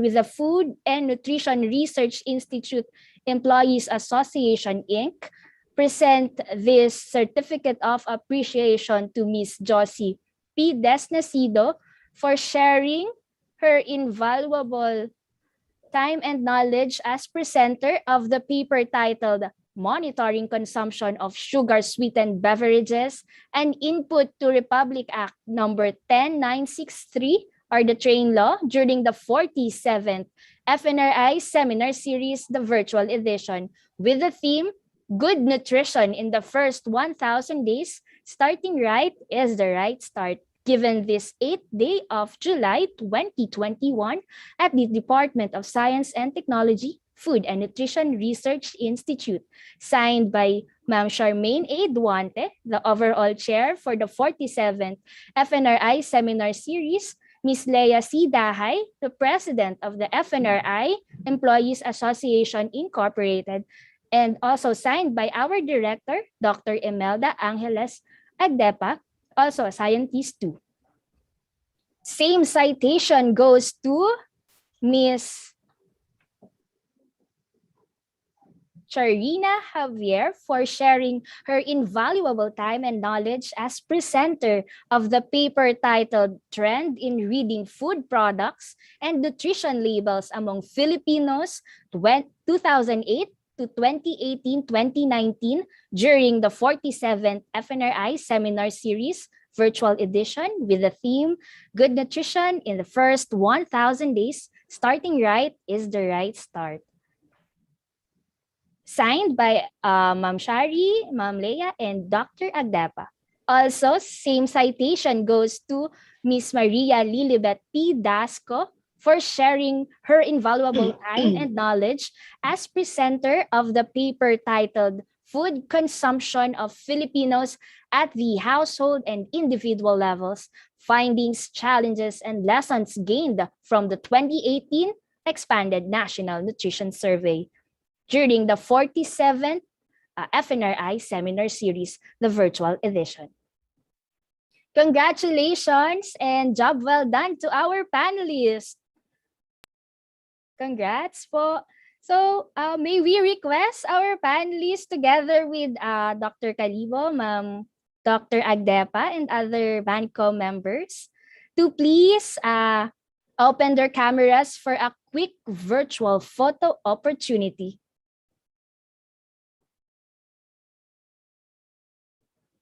Okay, wait lang po natin ang iba mag-open ng kanilang cameras. Okay, bilang na po ako in Dr. 1, Milflor at saka Engineer 2, Garcia. 3, smile. 1, 2, 3, smile.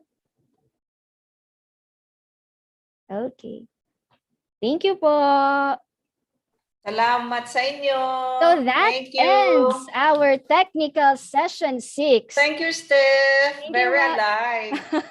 So Thank we would you. like to thank everyone for your participation, and we hope that you have learned a lot from today's session. So let me read a few reminders.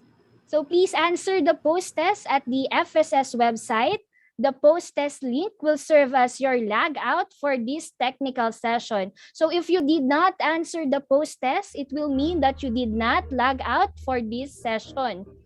For the post test, you will be asked to input a FSS technical session code. So the technical session code for this session is SCZ687.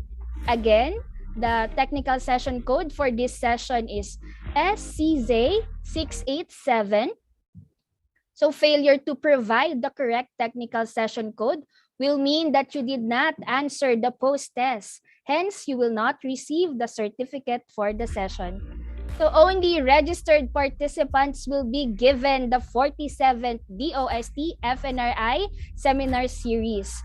Also, on accomplishing the evaluation form, be reminded to complete the data on profession, the PRC number, and expiry date as a requirement for CPD units. So certificates of attendance will be available once you answer the evaluation link. You will not be awarded with CPD units on this, but certificate of participation will be available once you answer the post-test and evaluation link of all the technical sessions. So only those with certificate of participation will be awarded CPD with CPD units. So all certificates will be available starting July 12. Again, all certificates will be available starting July 12. For our announcement, the Philippine Association of Nutrition, Inc. cordially invites you to PAN 2021 Annual Convention virtual with the theme Malnutrition, Tulong-Tulong Nating Labanan, First 1,000 Days, Sama-Sama Nating Tutukan, this coming July 22 to 23, 2021. So PAN Convention is an annual event hosted by PAN Inc. to unite its members, student and provincial chapters, professional individuals, and multi-sectoral planners and implementers of the first 1,000 Days program and projects at the local and national levels. So PAN has also invited renowned individuals in the field of health and nutrition to discuss on topics regarding the nutrition problems our country encounters today. So please register now to the link you can see on your screen. And the registration fee is only 200 pesos. For questions or concerns, please feel free to message us on our page or email at panconvention2021@gmail.com. So see you there. #panconvention2021. So we also look forward that you will stay with us until tomorrow, the 9th of July, as we continue the 47th FNRI seminar series. For tomorrow's session, our panelists will provide a picture of how the DOST-FNRI addresses the emerging concern of the pandemic and share the updated nutrition and health status of Filipinos before the pandemic. So indeed, it's another exciting set of presentations. So this has been your moderator. My name is Stephanie, and it's my privilege to be your moderator for this afternoon session. So before we end this session, the 47th DOST-FNRI seminar series would like to acknowledge our sponsors.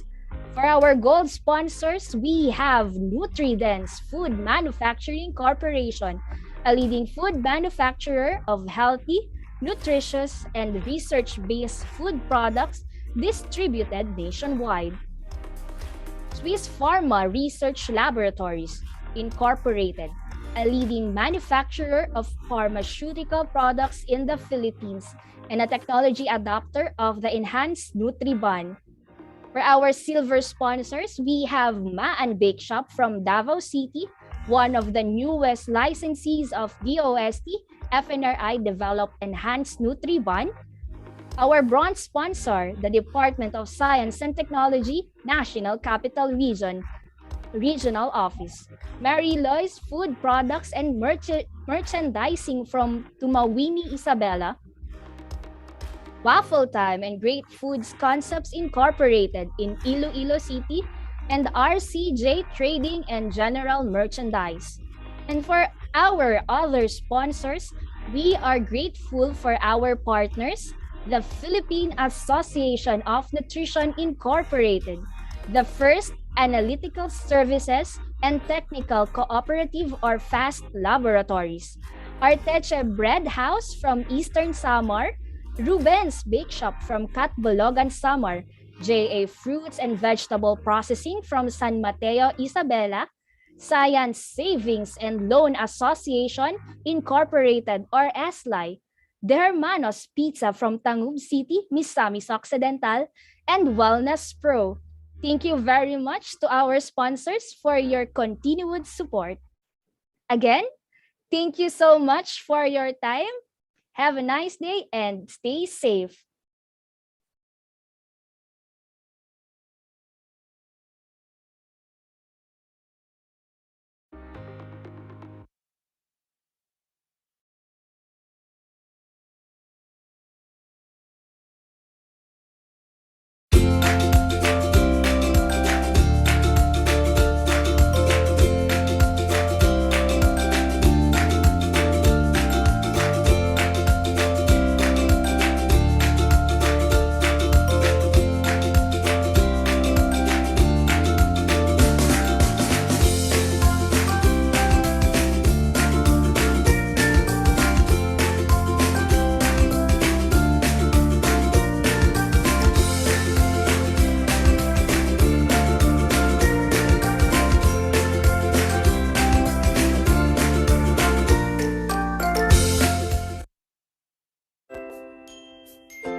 while the parents are working, while the stress is tough.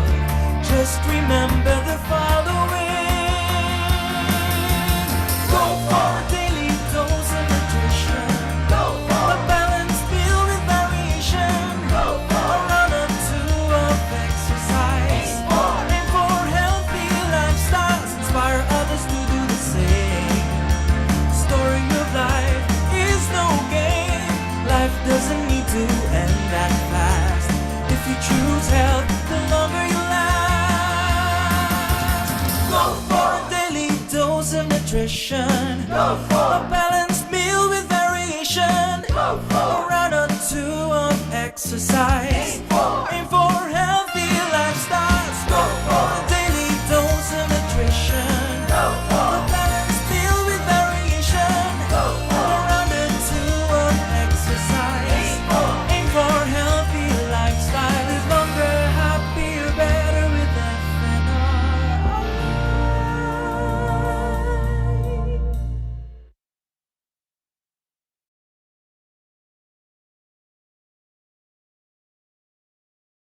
Halina kayo, kain na tayo ng brown rice. Masarap na mas masustansya pa kesa pa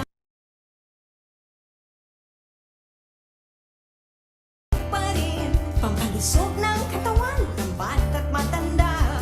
Para sa ating lahat ang brown rice. Calcium, Papatibay ng buto thiamine, para sa healthy nerves. niacin sa panunaw na maayos, magnesium, taga-ayos ng katawan mo. Halina kayo, kain na tayo ng brown rice. Masarap na mas masustansya pa kesa white rice. Vitamina, mineral, seksay pa rin. Pampalusog ng katawan ng bata't matanda. Para sa ating lahat ang brown rice. Sagot sa malnutrition, iwas cancer, diabetes at sakit sa puso. Konting kain lang, mabubusog ka na. Halina, tulungan ang bayan. Halina, mag-brown rice na.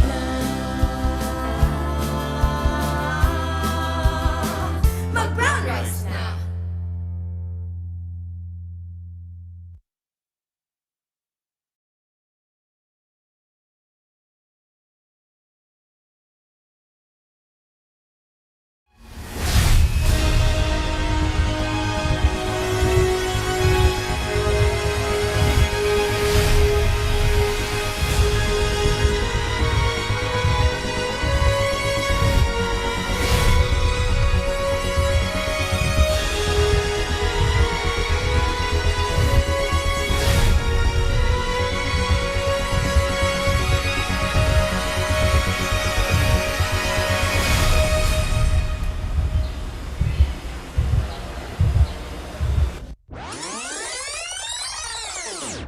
Ito ang bago, Enhanced Nutriban with Carrots.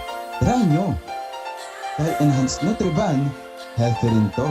Siksik ito sa vitamina at minerals tulad ng vitamina A, iron, calcium, potassium at zinc, bukod sa enerhiya at proteinang dulot nito. Higit sa lahat, ito ay zero trans fat and no cholesterol. At meron pa rin milky taste na tiyak magugustuhan ng buong pamilya.